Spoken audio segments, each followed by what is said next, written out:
آپ نے اکثر سنا ہوگا کہ اگر کامیابی حاصل کرنی ہے تو کشتیاں جلا ڈالو۔ اس تاریخی جملے کے پیچھے طارق بن زیاد کی وہ عظیم کاوش ہے جس نے اسپین میں اسلام کا راستہ استوار کیا۔ فاتح اسپین طارق بن زیاد۔ میری آج کی ویڈیو امت مسلمہ کے اس عظیم سپہ سالار کے بارے میں ہے۔ ملک اسپین کے جنوب میں ایک جگہ ہے جس کا عربی نام جبل الطارق ہے۔ یہ نام مشہور سپہ سالار طارق بن زیاد سے منسوب ہے۔ طارق بن زیاد نے اپنی ہمت اور جواں مردی سے اپنے سپاہیوں کے دل میں گھر کر لیا تھا۔ جو حکم دیتا جلد ہی اس کی تکمیل ہوتی۔ یہی وجہ تھی کہ افریقہ سے چلے اور جلد ہی اسپین پر قبضہ کر لیا۔ اسپین کی فتح کا ذکر بہت ہی خوشحالی کا دور تھا۔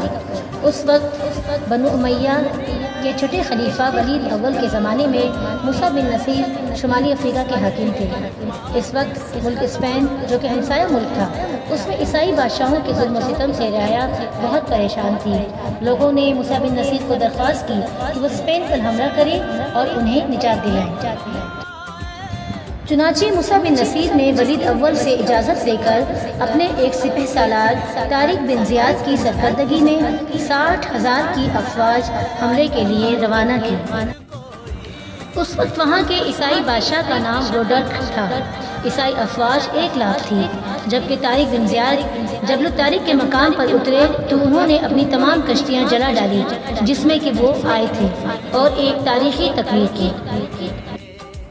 ان کی اس تاریخی تقریر نے مسلمان افواج میں ایک جوش و جذبہ پیدا کر دیا اور وہ شوق شہادت سے لبریز ہو گئے۔